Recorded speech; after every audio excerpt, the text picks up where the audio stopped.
Hello everyone, and I just realized that I have the welcome screen still up. I think this is the second show I mess up the same way, but that's okay. It's very fitting of tonight, to be honest. Uh, but welcome back to the Redseapodcast. This is Dennis coming to you as always from Greece. I keep forgetting the music is different as well, and I keep forgetting to change it. I think this is the third show in a row uh, that I keep saying that I need to change this new music, and I haven't yet. So if it's too annoying, I sincerely apologize. Now, there is no easy way to get into this.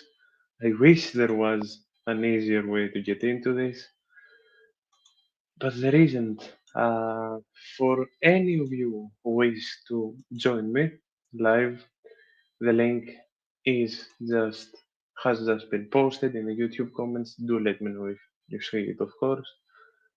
And so we don't all go insane. Feel free, whether you're listening to this now or later, to drop your thoughts on what we saw, drop your frustrations, your comments, your opinions, anything and everything, how we will continue, what are the chances for a qualification. Are there chances for a qualification in your opinion? Of course, I'll get into everything as time goes on. And yes, I forgot the welcome scenery because I am shocked. I am shocked to the absolute core. And I'll be totally honest with you all. Uh, if for those of you who have checked out the Road to Bilbao show that we did when the draw first happened, I did point out positives from Bodø that we did see today. I did point out that uh, while their pressing style isn't really direct, their build up is immense, as we saw, and their build up is uncatchable at some point. But even I went on to underestimate them. Like 3-0 wasn't even on my mind. 3-0 was never gonna be on my mind, to be honest. But what happened happened. Sadly, gonna be solo once again today. While Gav is somewhere very busy trying to not completely crash the fuck out at his work. But of course, to start the show on something as positive as possible, welcome to all the new people that are here. Welcome to those of you watching that haven't watched me before. And if you are new and have subbed the last 2 days, you are new because of the giveaway. The giveaway that's going on is arguably the worst kept secret the show has ever had. I kept just hyping up an announcement more and more and more.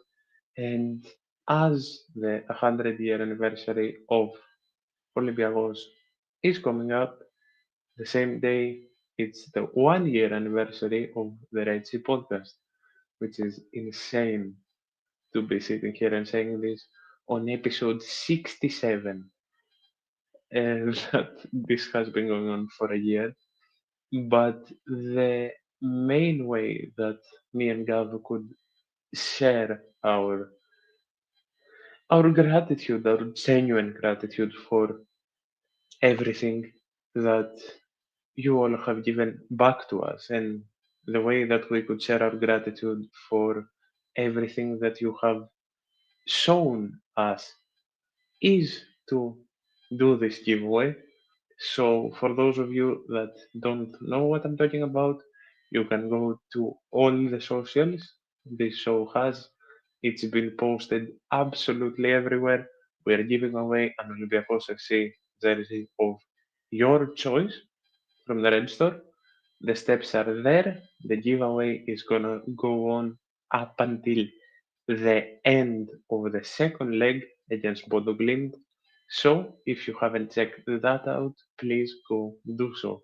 And I can't wait to announce a winner a week from now.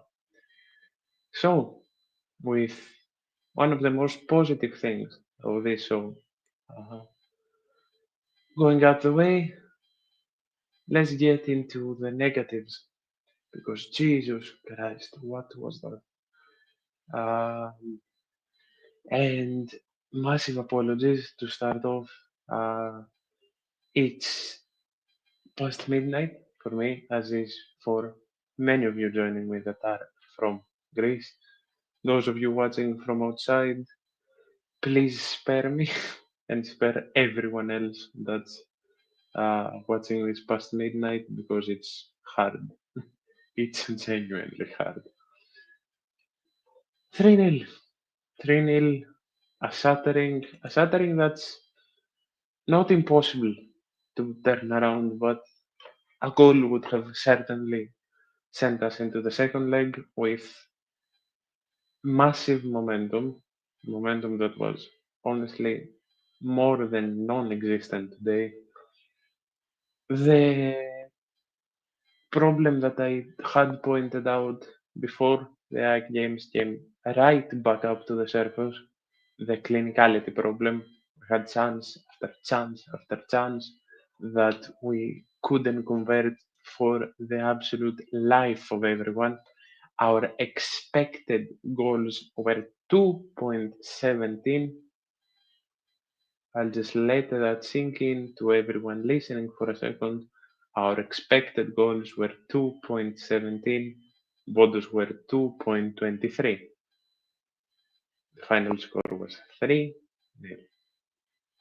I'll just let that sink in for a second. We had possession.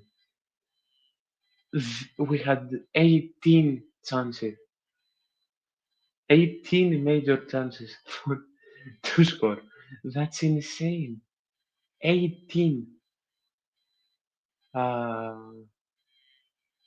of course, 5 shots on target, 7 corners, and in general, a game that shouldn't have gone this bad. But we just didn't show up. Of course, it's not to be underestimated that um, the conditions were unknown, and that's not even an overstatement. The conditions were unknown for most players. The field was horrific, and it's gonna be not just a whole, as I said on the road to Bilbao. So was a whole different world there for us, but it's gonna be a whole different world here for the Bodo players. That's why I'm saying that hope isn't lost. And can we please, for the love of all that's holy, stop acting like hope is lost? I didn't want to start off with this, but I will. The certain people that I keep mentioning that pop up every once in a while where Olympiacos loses, especially quite badly score wise, like we lost today. There is certain people that pop up that say, no, this is at fault, no, this is at fault, no, this is at fault, etc., etc. That fight that demolish the success of the team, that do this, do that. Uh, I'm just realizing that the state of my hair more or less represents how the game went today. But that's different. Uh, I saw people calling players useless again. I saw people attacking players. I saw people saying shit about Mendilibar. Can you all take a step the fuck back and realize that this team was undefeated in all competitions ever since the loss against Lyon? People didn't forget how to play football. This would happen eventually. And again, I can't stress that enough. Hope for qualification is not lost. It's gonna be a whole different game here. It's gonna be mountain. We'll have to climb Mount fucking Everest, especially since we didn't pick up a goal. But hope is not lost. The people that were praising Palma to the moon now called him useless. The people that said Velde was starting to improve called him useless.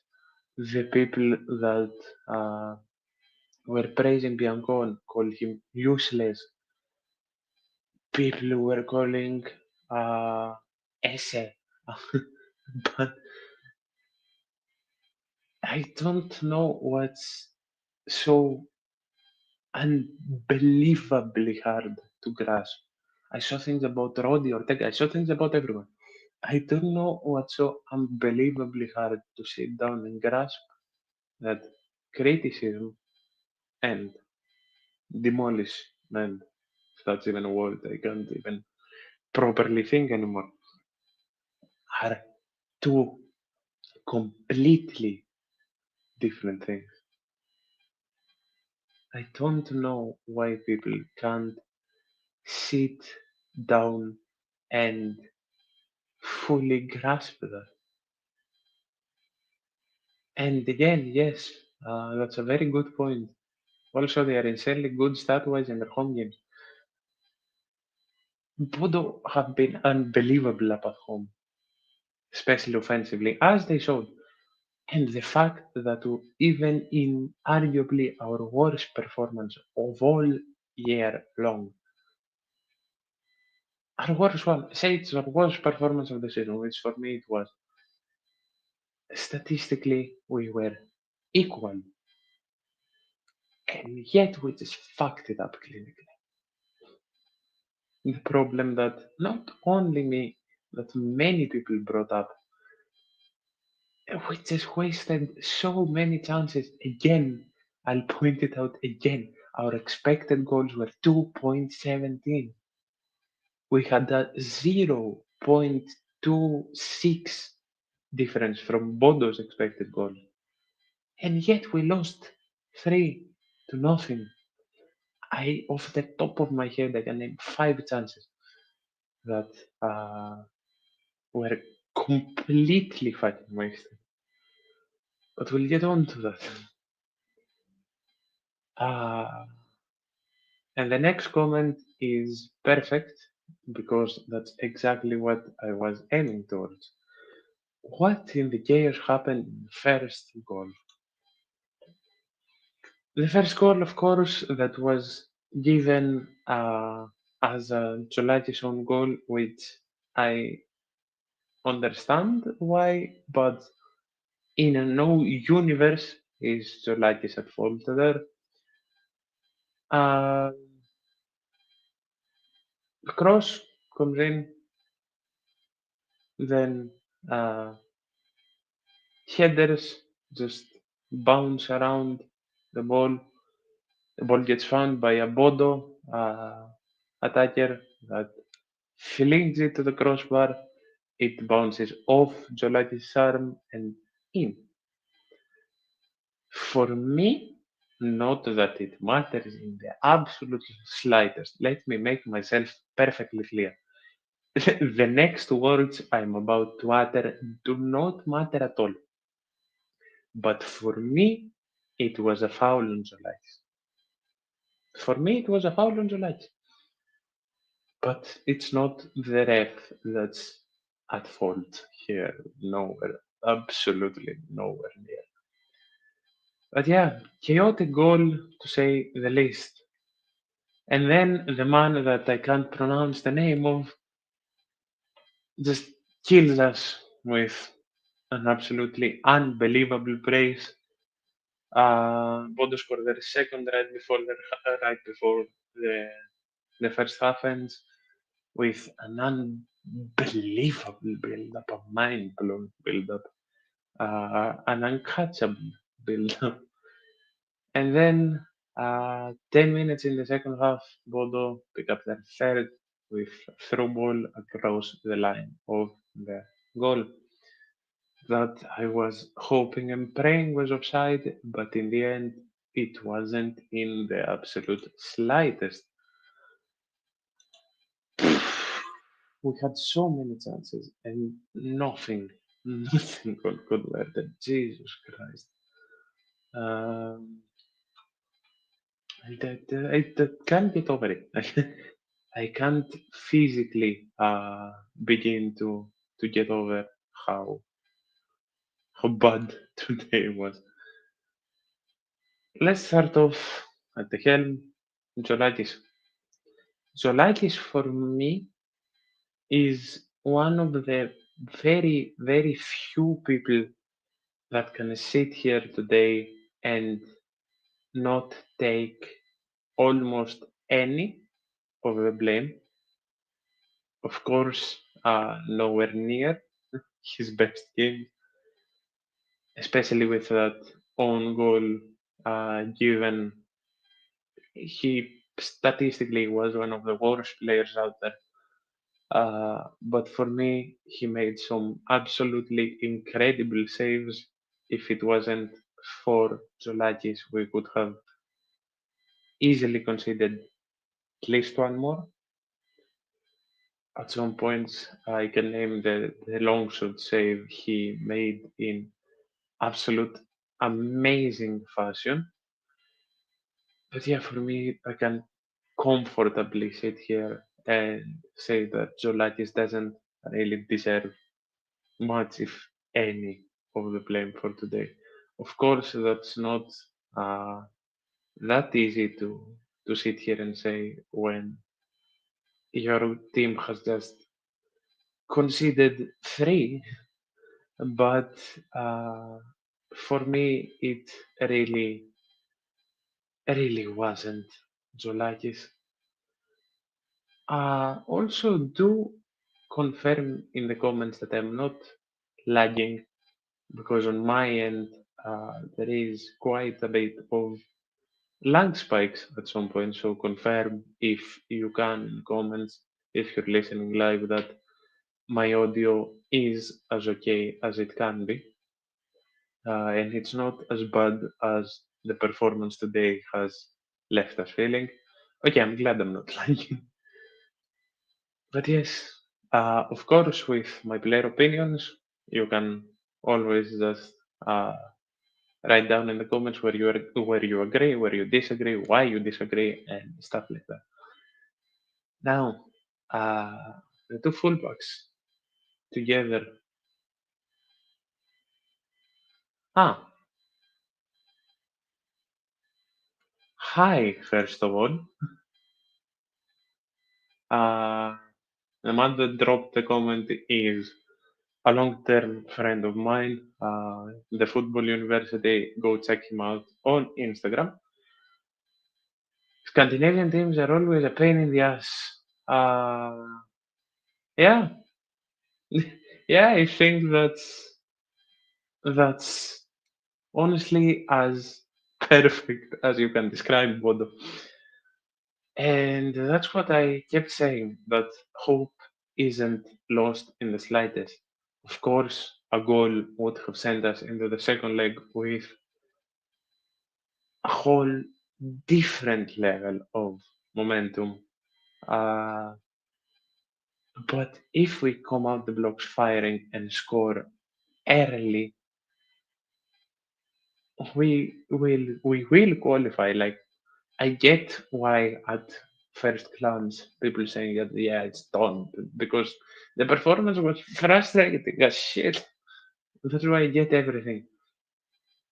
But I can sit here and you can ridicule me if you want, and I said it on Twitter as well that hope isn't lost. Even at 3-0, hope isn't lost. And I feel I'll quote a tweet that I saw that the image of Mendilibar pushing his players to score, go on, score at least one, while on the 80th minute, 3-0 down, his mentality not changing in the slightest. I'm just the happiest, as ironic as the situation makes it sound. I'm just the happiest. And I feel safe. I feel like we can do this. And that's why I'm here, whether you're listening to this now or after, and the frustration, because even tomorrow I feel like this will be catastrophically frustrating. I'm here to just provide a voice of calmness. That's always what the show is about. And a platform to let your frustrations out so we can all take a step back and say that serious Olympiacos can go on and do this. Olympiacos has never won in Norway. I am more than aware that Olympiacos has never won in Norway. But my dumbass came out and said that we broke the Sweden years earlier in the season. Why not Norway? Well, here's why.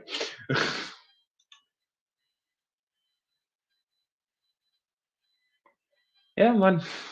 Back, right back at you. On the support front, we need to get you on the show.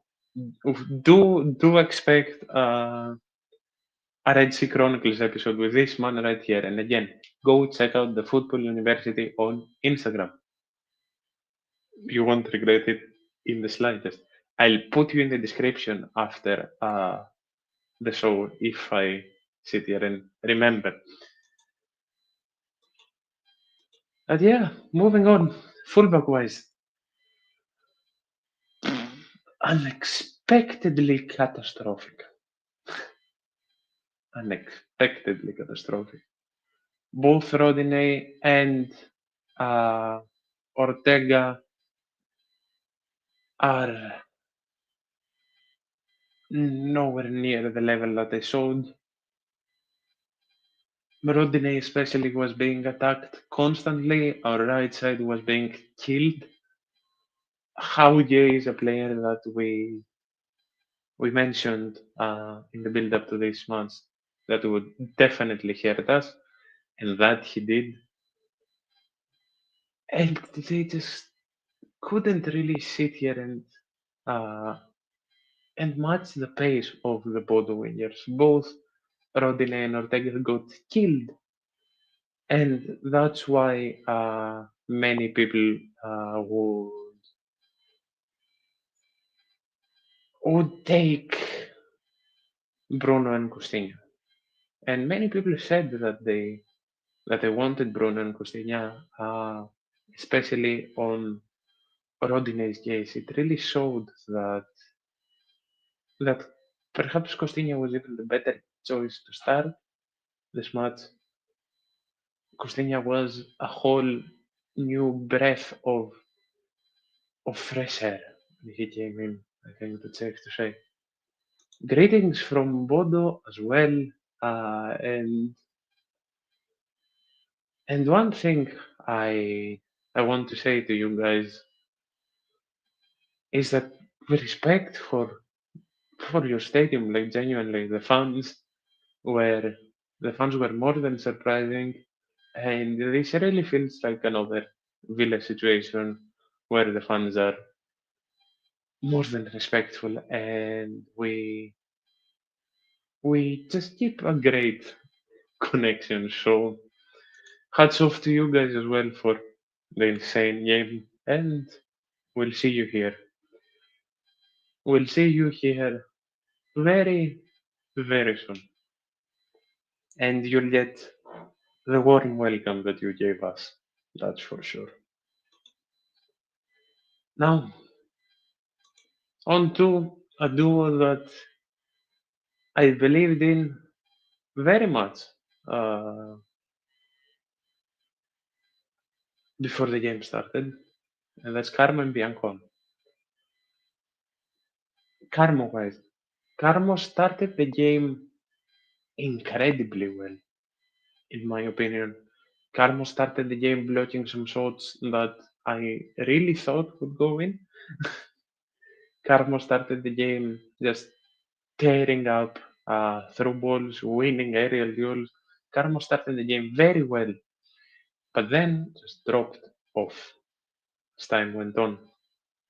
And very sadly for Biancon, same case as Rodney and Ortega, couldn't really show his true self, didn't really show his true self in any way, shape, or form, honestly.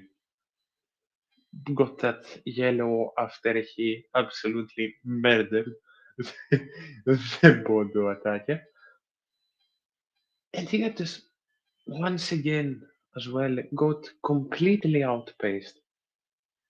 He got completely outpaced, sadly.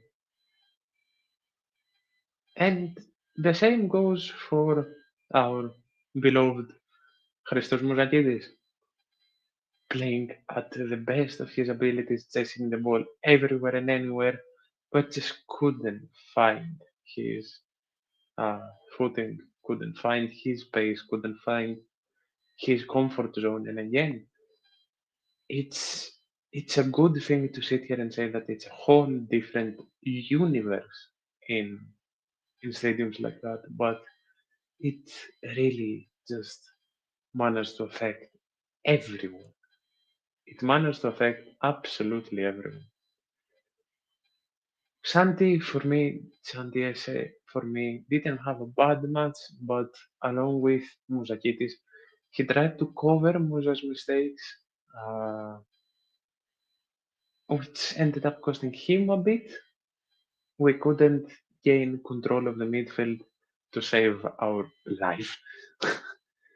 And a person that was massively missing from this game that perhaps a lot of people did manage to call that would be very important coming into this is Danny Garcia. Danny Garcia, of course, out until after the the national team break, unlike Orta and Ayub El Kandi, who were missing more than any words can describe, but we'll get into that in just a second.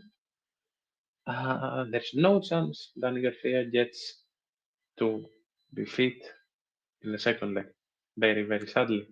He would have for sure given us a whole different air of confidence, especially on the defensive end. Now, on the three behind Roman Yaramchuk, Zelson, another man that, like Rodinei, like Muzakitis, like Ortega, just couldn't really find his feet. He was more or less stumbling around today.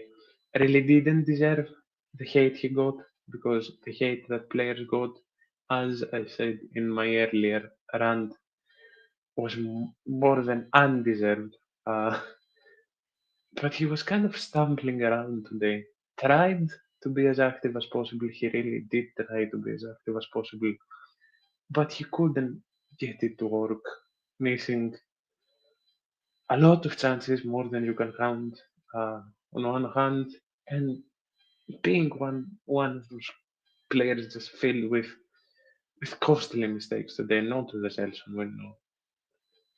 Down the other side, and the player that did switch sides at halftime, Luis Palma. Palma for me is a different story. I heard two sides regarding Palma's performance, that he was good and that he was the better of the two wingers, but still underwhelming. Of course, I'm not going to sit here and say that anyone played amazingly. Uh, but Palma, along with Zolakis and the person I'm going to mention right after him, were our only bright spots today, especially in the starting 11. Palma was more active than anyone in the first half. He did try to be threatening, he did try to find some crosses, some shots. He was very active, accurate in what he did, but again, not clinical enough. Nowhere near clinical enough.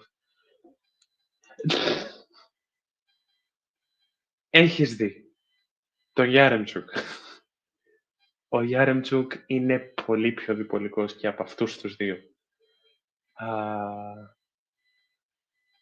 Άκου, ο Ζέλσον για μένα πέφτει λίγο στην κατηγορία. Αλλά από τον Ζέλσον δεν περιμένεις ποτέ τελείωμα. Από τον Ζέλσον δεν κάθεσαι εδώ να περιμένεις ποτέ το ότι θα κάνει κάτι απίστευτο σε θέμα το ότι θα σου κερδίσει αγώνα. Ενώ από τον Πάλμα, όπως είδαμε και με την ΑΕΚ, μπορεί να σου δώσει αυτό το παραπάνω. Και αυτό πάω να πω, το ότι ενεργειακά ο Πάλμα σήμερα ήταν καλός για μένα. Απλά έχασε κι αυτός τα άχαστα, όπως όλοι.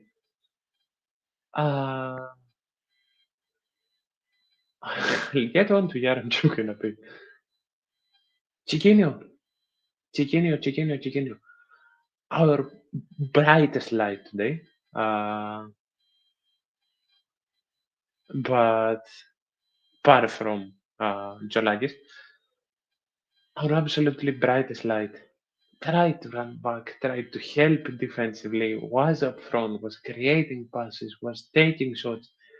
I think Chiquinho did everything that a player could today, especially when his team is down and down fucking bad. So I think Chiquinho is the only one that I really can't sit here and complain about regarding anything. He even was taking on that more of a leadership role, just trying to guide his teammates that look absolutely lost out there at some point. But he tried and did all he absolutely could. Roman Yaremchuk, the definition of instability, the definition of unexpected chaos, perhaps, the definition of you don't know what the fuck you're gonna get. We stood here a week ago and saw Yaremchuk score a brace and assist. And then at the weekend, we saw Yaremchuk not doing anything insane, but still playing very well. And then we come here and see Yaremchuk missing 3 sitters and doing nothing. I did trust that Yaremchuk would be good in the runs. I did trust that Yaremchuk would be able to compete in this match, but especially the two chances, the header after that incredible lob by Julian Biancon, and that shot that was half an empty net that hit the keeper. I'm pretty sure that was Yaremchuk at least. It's the Yaremchuk of missed chances again. This player, while it's excusable, this player is so unstable. Like, Jesus Christ. I don't know what Yaremchuk needs to do to get going with any sort of consistency. I don't know. I can't sit here and say that this needs to happen for Yaremchuk to pick up certain momentum. And what this does with Yaremchuk not being able in the slightest to pick up where LKB can leave off in situations like this where he's out here, is that Babis then needs to take a role that doesn't really fit him, because Babis is incredible at the 9. Babis is incredible at right wing. I'm slurring my words about how absolutely flabbergasted I am. Uh, and but this isn't meant to play striker. But this has the talent too, but his biggest positives are where he can create and score, not uh, not being forced to chase a winner. That's why we need the backup striker. And I'm so conflicted on Yaremchuk. And this may be comment of the fucking year. I know a couple of Sunday League managers that are licking their lips at the prospects of Yaremchuk. That's comment of the year. That's comment of the year. And I'm favoring that. And I'm gonna write that down somewhere. Thank you. And I'm gonna pin that when this live is over. The it's we're forced. We're forced to, because I sat here and said that Yaremchuk's goal against Pau cost us bringing in a competent striker. Of course, Hefte Bentancur, that's at Panserikos on loan now, and that's banging them in non-stop. And then Yaremchuk played against Ike and killed it. And then we started saying some positive things. And then today happens. Make it make sense. Make it make sense. Because I can't. It doesn't make sense. It's it's unbelievable how inconsistent the player can be. Talking about Bambis,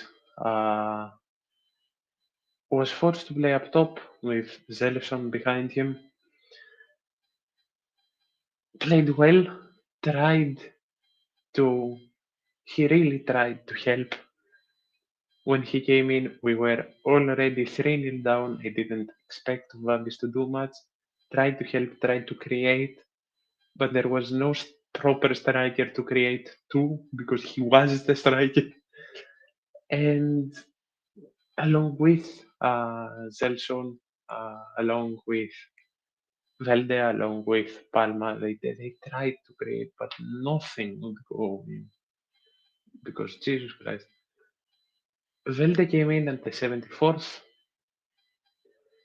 I'm skipping over Costinha because I have a bunch to say on Costinha, following up to what I said earlier. Velde came in the 74th. Many people thought that Velde would start the game. He didn't. Velde almost scored with his first touch, but that's about it from Velde. Having no time, having no help, and having no will to create much more. If he had scored that first, that immediate chance, of course, we would be talking about an MVP Velde. But yeah, we can't sit here and talk about ifs. Costinha, I think the what I said earlier is the best thing that anyone could say about what Costinha was today and about what Costinha is in general, honestly. And that's a breath of fresh fucking, a complete breath of fresh air down the right, having a right back that could keep up with the Bodø wingers. No slander, of course, on Rodinei, but this game just fit Costinha so much more. And having someone that could create a threat, uh, at least for the 40 minutes he got, did that threat end up being something? Nope. Uh, but what can you do? And then Bruno Niemaichi and Panos Rechos came in with 9 minutes to go, had time to do nothing. What's there to even sit here and say? it's just frustrating because it shouldn't have been 3-0. It shouldn't have been 3-0.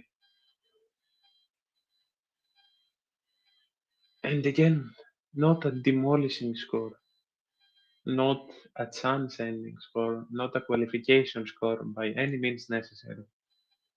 But changes need to happen in the second leg. And I will list off an 11. God help everyone's okay, bar the Danny Garcia certain absence. I will list off an 11 that I would like to see in the second leg. And you will comment down below if you agree with it or not. Of course, Cholakis. I'd like to see Costinho down the right. Retos and Carmo. Thank God Carmo didn't get red. Even though I wouldn't be that worried with Pirola. But for me, it has to be Retos and Carmo. I'd play Bruno down the left. I take the risk and play Bruno down the left. Moussakitis and Esse, of course. Moussakitis and Esse, both of them are going to be much more comfortable here. No, my bad. I play Esse and Orta and bring Moussakitis off the bench. I play Esse and Orta and bring Moussakitis off the bench. Chiquinho at the 10, or bring Chiquinho back at the 8 and play Orta at the 10. Either or works for the point I'm trying to make. I'd stick with Palma down the left.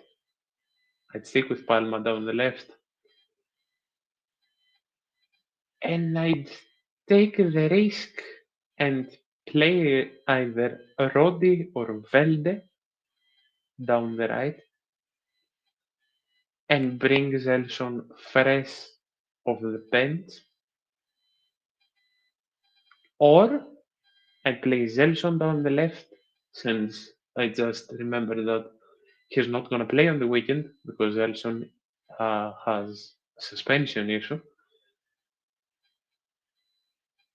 Yeah, I do it like that. I play Zelson down the left, bring Palma off the bench for Zelson at some point, and play either Velde or Rodinei down the right. And of course, so help me God, El Kabi is healthy. We need to respond. And the first part of that response is regrouping, sitting the fuck down, getting the job done against Offi on Sunday, celebrating the 100 years of this sacred red and white, and then going on and spanking Bodø at our castle that will be on absolute fire, I'm sure. But that's about it for today. You all will excuse me because it's also getting very, very close to 1 a.m. here. I really hope I helped let off some of your frustrations, if not all. And if you're listening to this after, I hope you have a good day, a good afternoon, or a good night, no matter when you're listening to this. Hopefully, there will be a show tomorrow to cover the EuroLeague game against Partizan, and then a celebratory show. Then a celebratory show to celebrate the 100 years of this club and the 1 year anniversary of this show. A celebratory show that hopefully will be the biggest yet. Thank you all so much for keeping me company, for letting me let out my frustrations as well. Go check out the giveaway on all socials if you haven't, and join the ride. Like, subscribe, and down in the description will be everything you need to contact me. Comment, and if you're on Spotify, just leave a rating. 5 stars would be ideal, of course, but leave anything you feel like. Thank you all so much once again. See you in the next one. Thank you.